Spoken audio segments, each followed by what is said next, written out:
Good morning, everybody. How are you? Good, good. Well, thank you for being here. I know it's always hard to be in a morning session when you're in Vegas, and I appreciate you being here. My name is Carrie Wise, and I work for TrueCar. I've been working for TrueCar for the past 4 years, and have seen a lot of change, obviously, not only in the industry, but with the company as well. Before we jump into my topic, I want to get to know you guys a little bit. And if you don't mind, if you can all stand. I won't call on anybody individually. Don't be afraid. I won't call on you. So I've been working in the business for the past 21 years, and I want to get to know you guys. So if you've been in the automotive business for less than a year, have a seat. For less than 5 years, have a seat. Someone went up and down right there. For less than 10 years, have a seat. Less than 15? Less than 20? Less than 25 years? Less than 30 years? I'm sorry, I'm aging some of you. Less than, where was I, 30, 25? Less than 30 years? Less than 35? Less than 40? Less than 45? We have one man standing? Let's give this man a hand in the back here. How many years? How many years?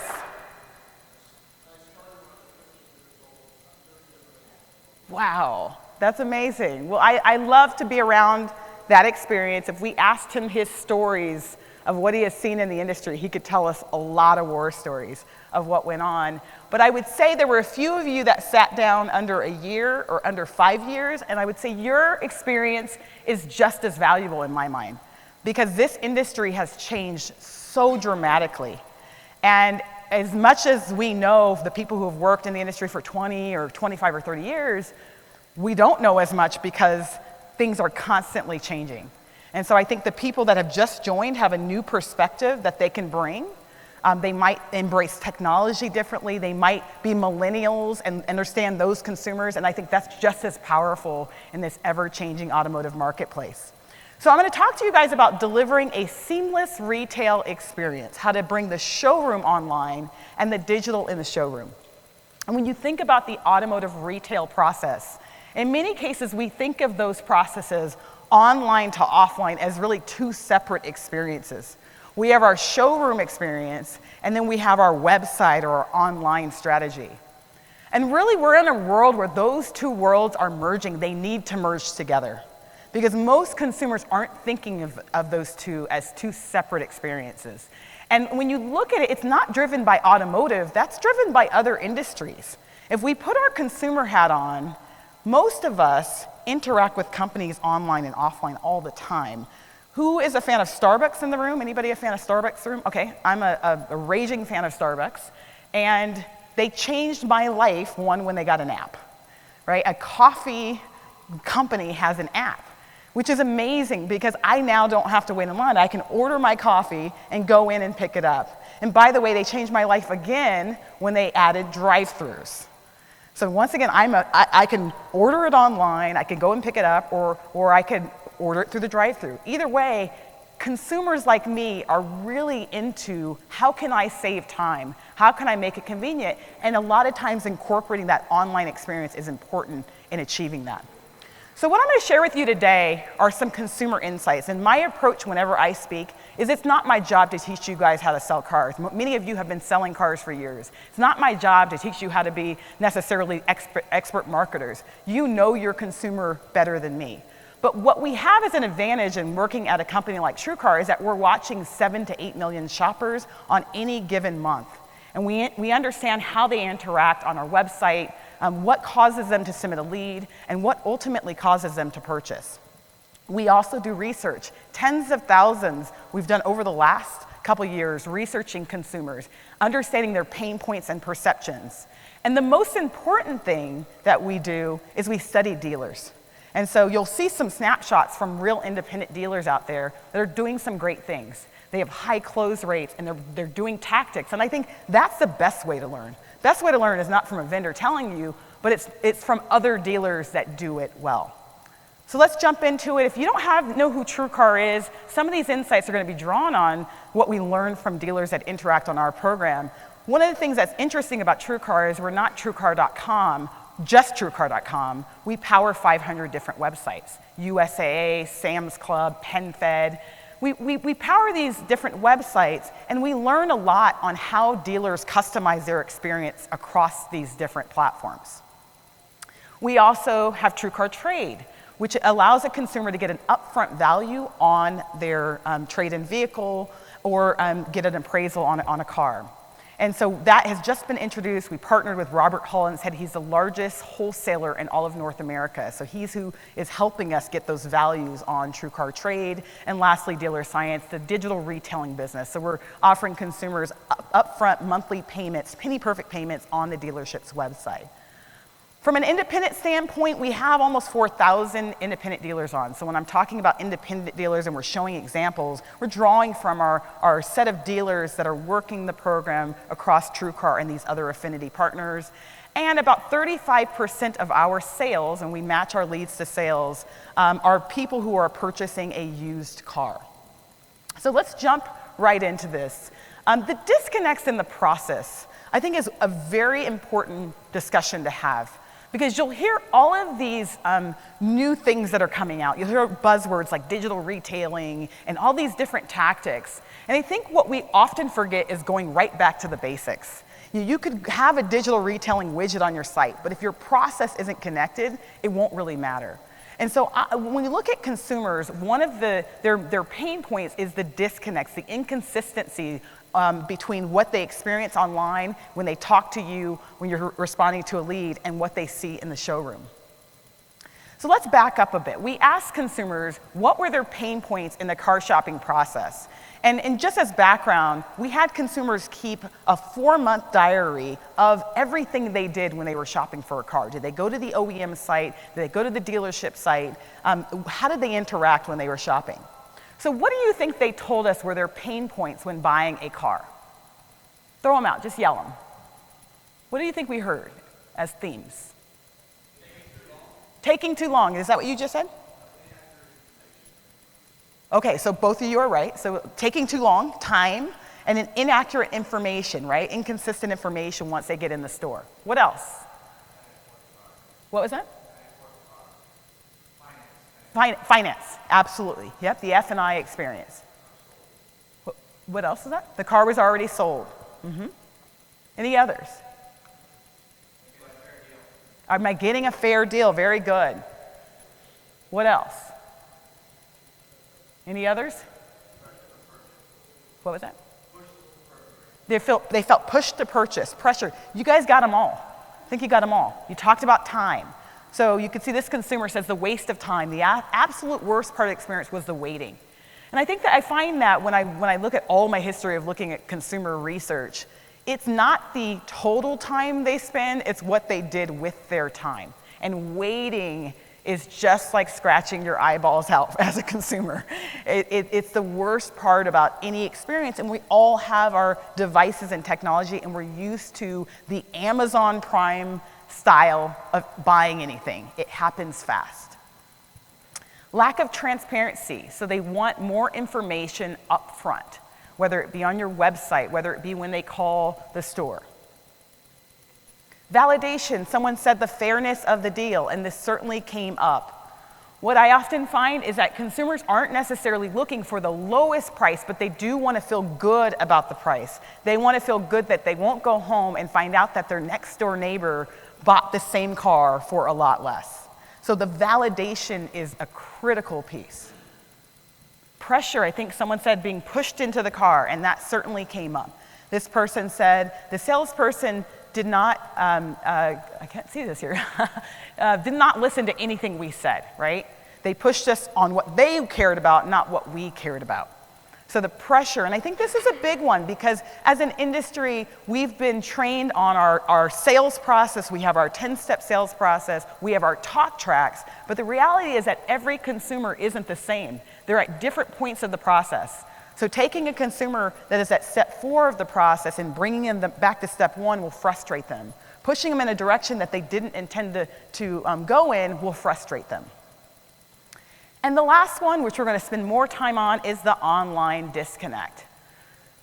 So they didn't see this information online. The information they saw online did not match up to what happened when they actually got in the store. And so this is what we're going to focus on. We tend to think of online, offline as two experiences, and the reality is that they should be one. They should be seamless. They should be consistent across the board. And we're going to go over some areas that you can focus on to do that. We also have to, as I mentioned, think of the consumer as different consumers. They're not just, it's not a one-size-fits-all approach. I like the gas station analogy when I talk about that. So how many of us remember, and maybe in certain states they have full service, anybody in their state still have full service gas stations? Okay, probably not a lot, maybe one. Then there's self-service, right? And so we have to think of the consumer and our experiences in that way. Do you have a self-service option of buying a car in your store? That's the customer that was a lot like me when I bought a car. I spent the last time I bought a car because I knew them, I was at the store for an hour. But that's the customer that is going to want to do everything online. I mean, they might do a credit app online. If you had a way for them to buy a car online, they probably would do it. It's not a huge percentage of customers, but they exist. And then when they get in the store, they just want you to give them the keys. But then you have the full service customer. This is the customer that wants you to do everything, right? They're the ones that want you to bring the car to them to test drive. You to bring the paperwork to them, right? So they want you to give them the full service, and they might spend a little bit more money. So we're going to focus on 3 key areas that we can connect the dots between the online and offline.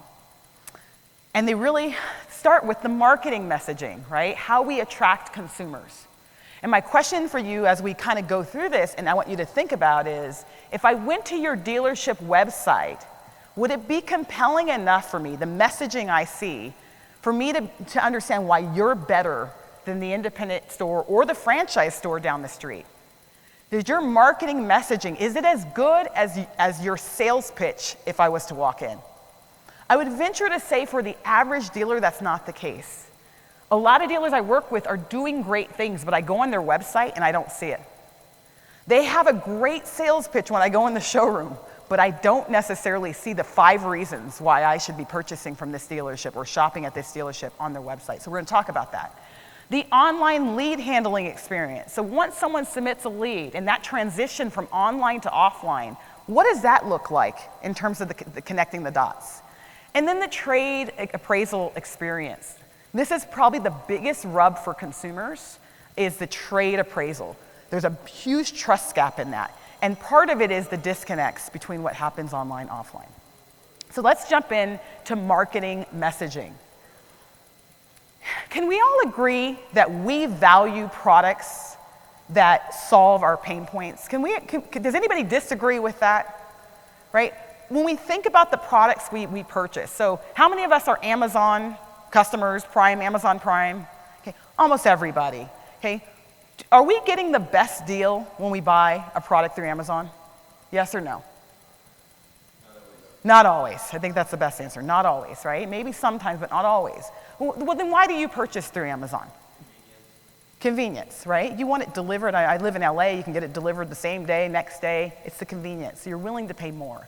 But they're solving a pain point for you in terms of time. Time is money, right? When you think about the products and services you love, a lot of them completely align to your pain points. So the question is, how does your marketing messaging or your sales messaging address these consumer pain points? We already talked about the pain points earlier. Transparency, validation, time, lack of pressure. How does your experience match up to those pain points?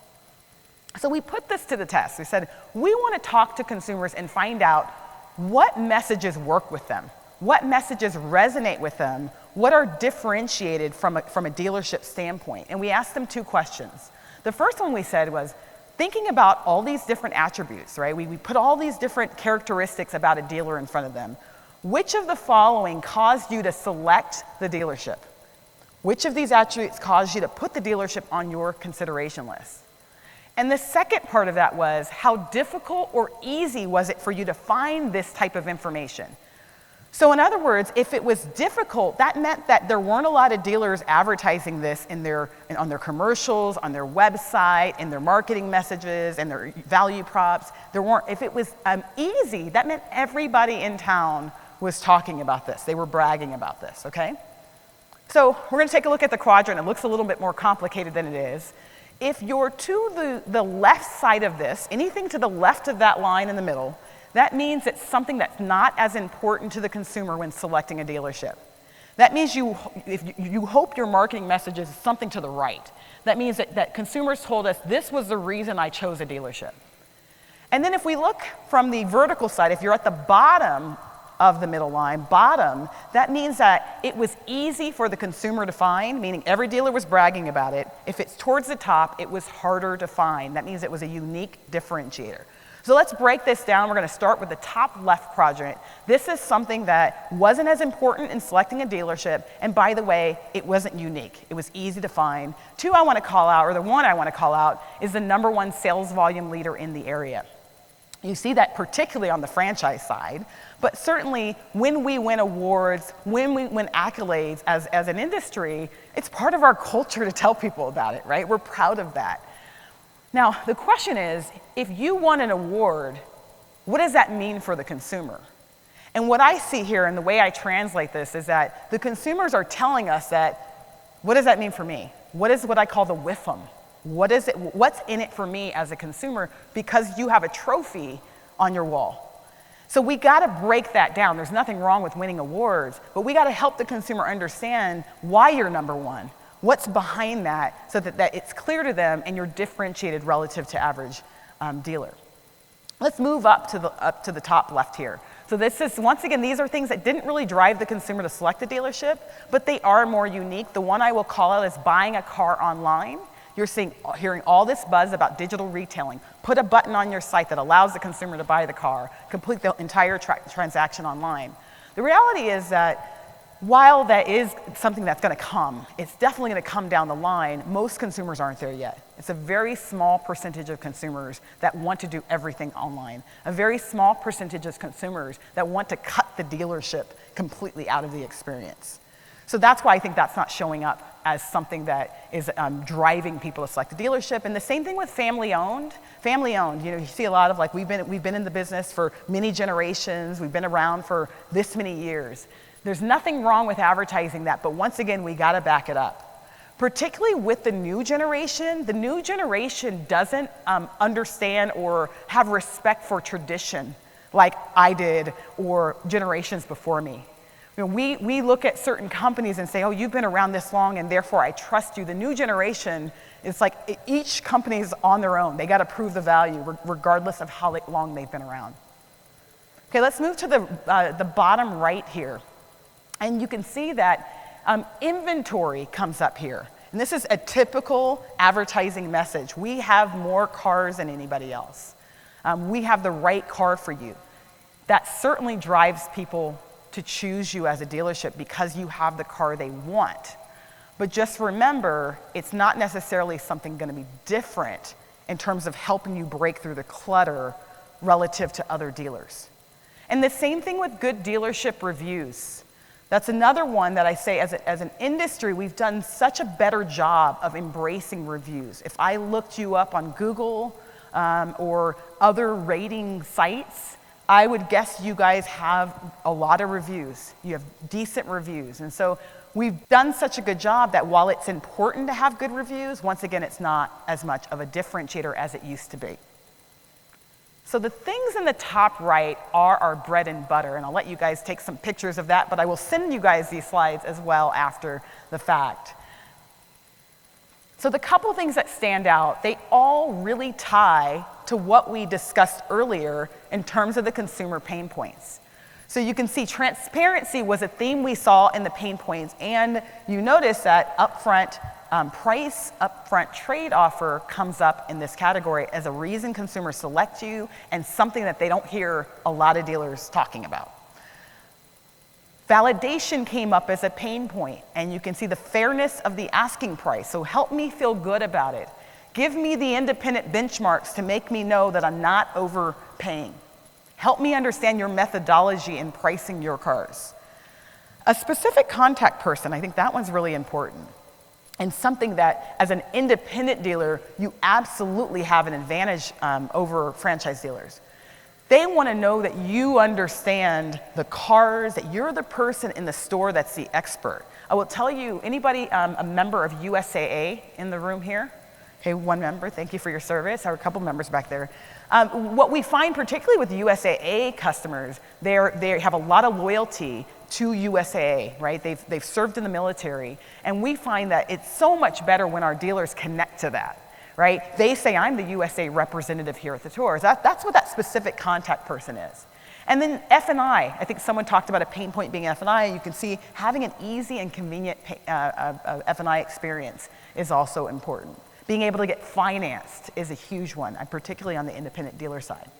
And then the lack of no pressure experience. Remember, we saw pressure was one of those pain points, and they want to feel like I'm not being pushed into this. Okay, I'm given choices. They want to feel like they have some level of control. So it's not enough to just give you guys these messages. I mean, it's really easy to say, okay, these are some themes, but how do you actually apply that in your store? I want to show you some real dealer examples that really highlight these type of messages on their website. And I should have backed up, and part of us looking at the best dealers, what I like to do is I like to go to your website. I learn so much about a dealership based on what they're emphasizing on their site. So, a no pressure experience. Now, this dealership probably covers off on 5 of those different themes, right? They have the will finance you. They have, so from a pressure standpoint, let's zero in on that. From a pressure standpoint, you see they have no haggle pricing.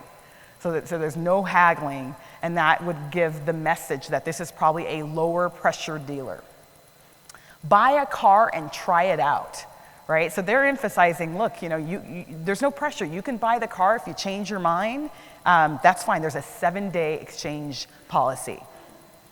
You can see some other things like we buy cars, and we see this a lot on the trade side. When trade customers want to get an appraisal on their vehicle, a lot of times they feel pressure that they have to buy another one.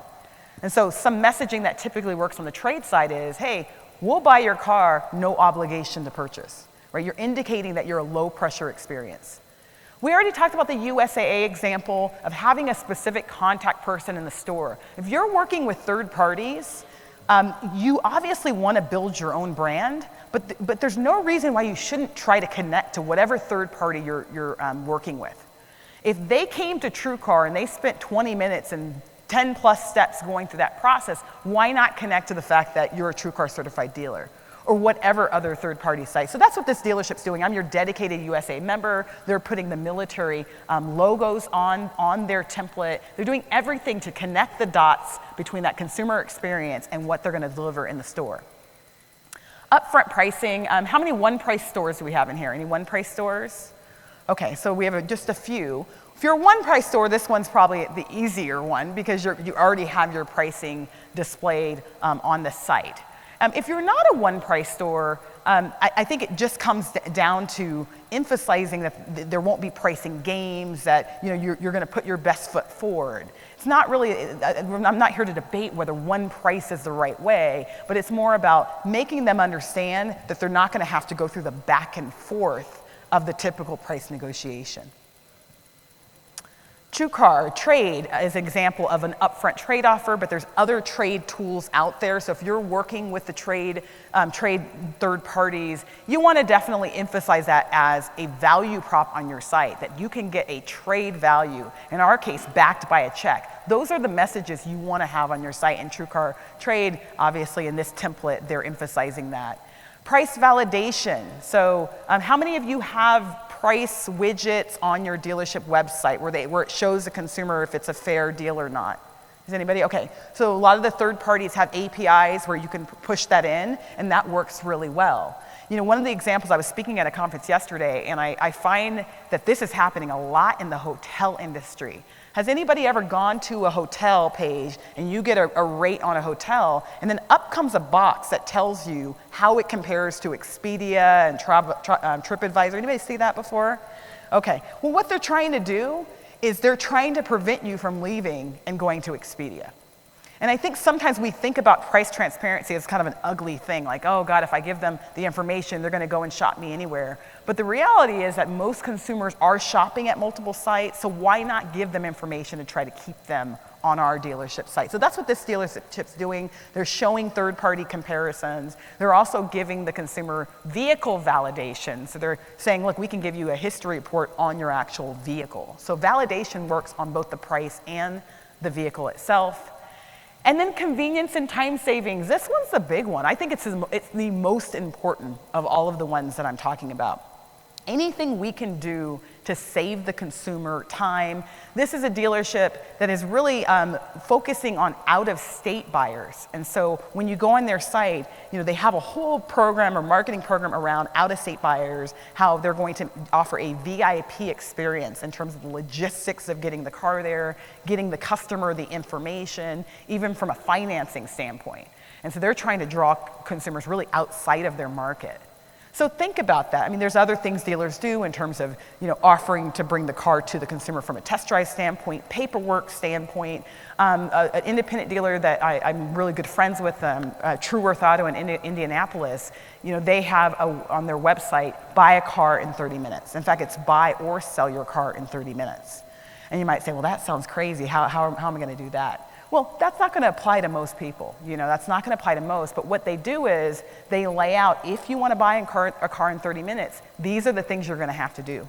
You're going to have to get pre-approved credit-wise before you come in, if that is applicable to the customer. Or you may have to, from a trade standpoint, you may have to go through a third-party trade tool and get an offer up front before you come in.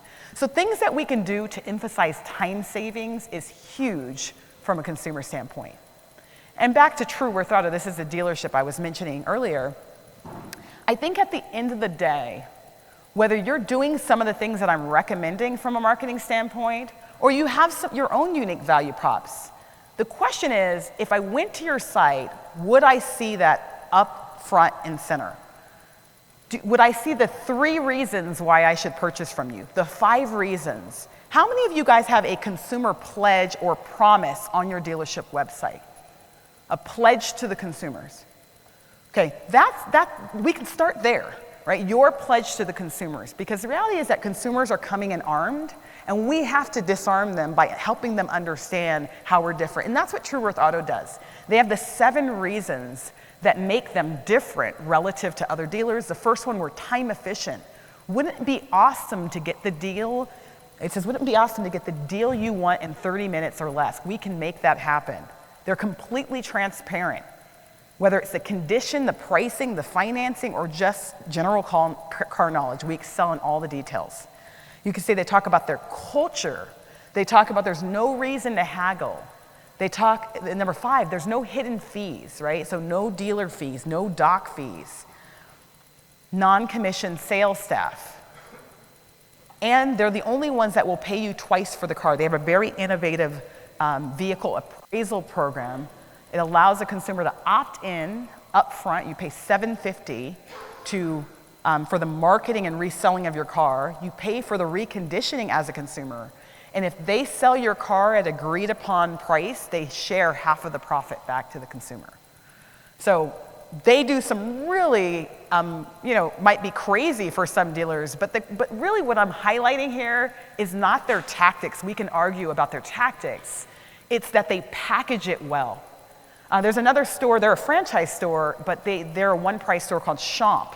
I don't bring them up because of their one price. I bring them up because they do such a good job of packaging. They have a program called the Power of One. One price, one person, 1 hour. So what I would tell you is think about the things you're doing and how can we package it into a marketing program, a slogan, something that really attracts the consumers. All right, let's talk about the online consumer experience. So this is a transition between when someone submits a lead and then how you're actually handling that lead, how you're interacting with them from a phone or email standpoint. So let's put our consumer hat on once again and just remember how complex it is to buy a car. I mean, the consumers are going on different sites, they're searching, they're going to third parties, they're going to your dealership website, And it gets very confusing, all the types of information that they receive. So we surveyed dealers and consumers just to understand their perception of the experience. And one of the first questions we asked them was, have dealers become more transparent in their pricing in the last 5 years? So we asked dealers, did they agree with that? Independent dealers, by the way, and then consumers, do you agree with that statement? We asked them, dealers clearly communicate all components of the out-the-door pricing early in the buying, selling process. And then we asked, dealers made it easy to compare their price with third parties to confirm their price is fair. And so we wanted to see what dealers thought they were doing or their perception versus what consumers saw. And were those in line or was there a disconnect? So let's go to the first one. When you think about this one, dealers have become more transparent in their pricing in the last 5 years. What percent of dealers said, I agree with that? Just throw a number out. 95%, 100%. Anything lower? Okay, so you guys thinking the majority of dealers would say, huh? A lot lower. You'd say half, like half? Okay. A lot lower. Okay, so it's about 47% of independent dealers agreed with this statement. Okay, so it wasn't 100%. I think there were some that, like you, that said, no, it's not. We're not all doing this. Okay. Now, from a consumer standpoint, it was 16%. Okay, so big disconnect, which is why I was asking you guys about that consumer pledge. Yes.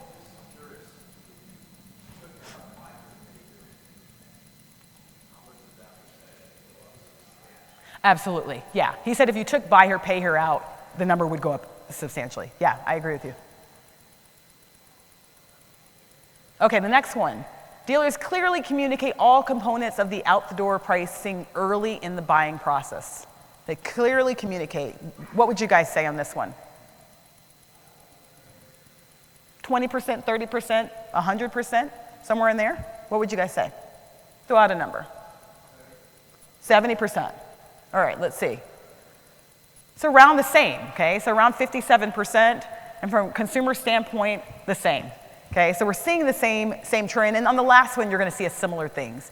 Dealers made it easy to compare their price with third-party sources, so a little different on the consumer side, slightly higher on the consumer side.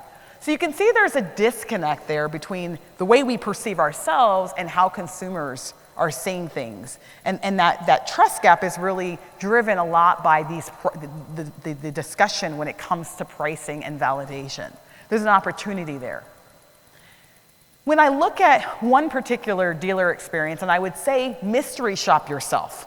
Mystery shop yourself as a consumer and go through the experience, you can see that I get one price on the third-party site, which was $9,974. But when I go to the dealership site, I think I got $10,174. And then I got a slightly different price when we mystery shopped them and got the actual lead response. So the pricing wasn't that far off. We're talking about $100 to $1,000 difference. But what does that do from a consumer standpoint? What are they going to do now? They're going to question everything. They're going to question everything because it's not so much about where the price is, it's about the consistency of the information. And so when we talk about the online to offline, we have to look at ourselves really outside of our dealer hats and how consistent is the information across the board. If you're working with third parties, what does it look like when I'm on your dealership website? What about when you're responding to the lead? Are we reading the lead? I think the biggest thing we see from a TrueCar standpoint is that the lead isn't read. So the person responding doesn't even know that the consumer went through Sam's Club or went through TrueCar.com, or they might not know the price that was given to the consumer up front on the site. And then in the showroom, how consistent is the information? Question?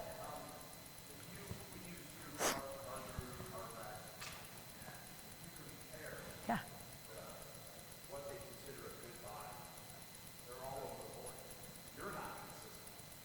From a validation standpoint.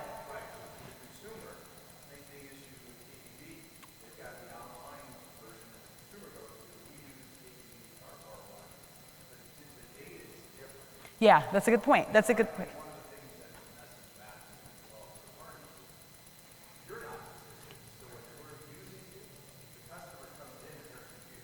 No, that's a good point. So he brought up the fact that if a consumer is using across third parties, that there's not always consistency on how we're rating the pricing. And it's a good point. It's something we have to solve really as an industry, because consumers are using all these different sources. The reason why they're using the different sources is because they're not getting what they need in any one, right? So I know for us at TrueCar, that's what we're trying to think about, is how do we solve that so that they don't have to go and jump around on all these different sites. But it's a very good point. So on our end, we need to be consistent or try to figure out a way to bridge that gap. But on the dealer end, from a response standpoint, reading those details in the lead helps us connect those dots. And then the validation of the trade value. And you'll see that this one is probably the more emotional one for the consumer.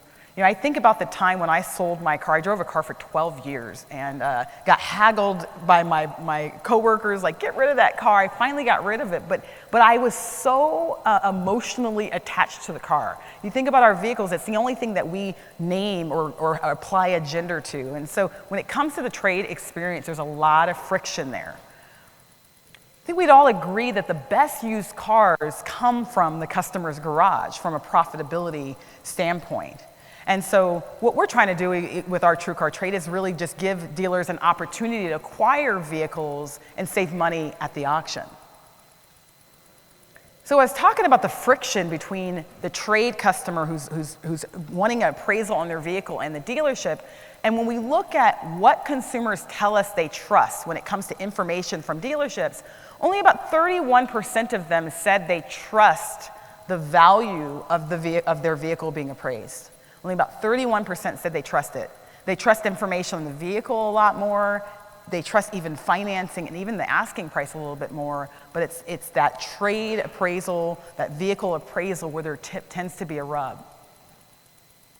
And that's why transparency in many cases, while it's a tricky thing to do, it's not easy. The one-price stores out there that are doing it, your process has to be so much more buttoned up in some ways because you're giving that information up front. But the value of a high level of transparency is it also resets consumer expectations, because they come in thinking that their vehicle is the best vehicle ever. How many consumers ever say that their vehicle is in poor condition or fair condition? They think it's excellent. So helping to educate them on how you came up with the value of their vehicle is critical. One of the things that I want to highlight, it's a little hard to see here, but what you're seeing here, if you can't read it, is what we're doing is we're detailing in the TrueCar Trade tool, we're detailing for the consumer how we came up with the value of their trade.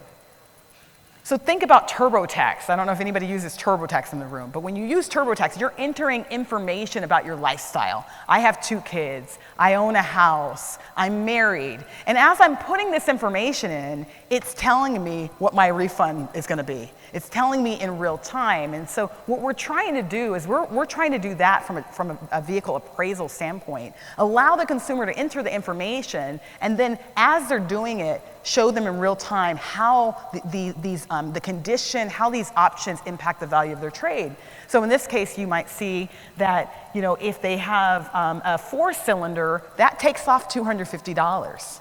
Okay, but if they had leather, that adds $300 to the value of their trade. So we're kind of bringing them along through the process. And then from a dealership standpoint, we want to give the dealerships and arm you guys with data so that when you're working with the consumer on confirming the condition of their vehicle, you have the information as well. When we think about the typical, appraisal experience, the first generation was give them a number. And I think the second generation of the appraisal experience is going to be walk them, include them in the process, and give them the details behind the value. And so from a dealer standpoint, we want to give you the auction values that are in there. And we want to help you understand the common problems on a car. You may not be as experienced with Hondas or Fords. So we want to tell you, here's some common problems that you should be looking for in that side-by-side appraisal. And then once again, help you understand what the consumer saw in terms of the value impacting options that impacted the value of their trade. And then lastly, recalls. So what we're trying to do when we talk about connecting the dots It's not just giving the consumer information, it's also giving you guys the information so that you can basically connect those dots, give the consumer a seamless experience when it comes to the value of their trade. What we have found is when we look at the consumer experience, they're 1.5 times more likely to sell or trade their vehicle when they're actually included in that experience, when they have that information versus when they don't. And then, of course, from a satisfaction standpoint, it helps out there too. They're 3 times more likely to rate the dealer a 5-star, once again, when they have that high level of information on how you came up with the value of their trade. So I hope you guys got something out of this that you can take back to the store. You know, the reality is that every dealer is different, every market is different, but I think all of us could hopefully take something out from this message. You know, whether it be the unique value and leading with something that resonates with the consumer, because as they say, in the absence of value, it's only about what? Price. It's only about price if there's no unique value. Hopefully you got out of it that we can ensure our pricing is seamless across channels, and I will take note of what you said because he's right, that it's not just you guys, it's really the industry as a whole, and not confusing the consumer and on their path to purchase, building a consistent process from your site to store. So it's not just about your store process. How does that look like really from the very first touch point, which is likely going to be your website, and offering a specific trade value that helps them understand the background on how you got to that value. So I hope you got something out of this. This is my email, kwise@truecar.com. I can also give you my cell phone if you want to follow up with any questions. I thank you so much for taking the time to choose my session, and I'll be around for the next couple hours. Thank you.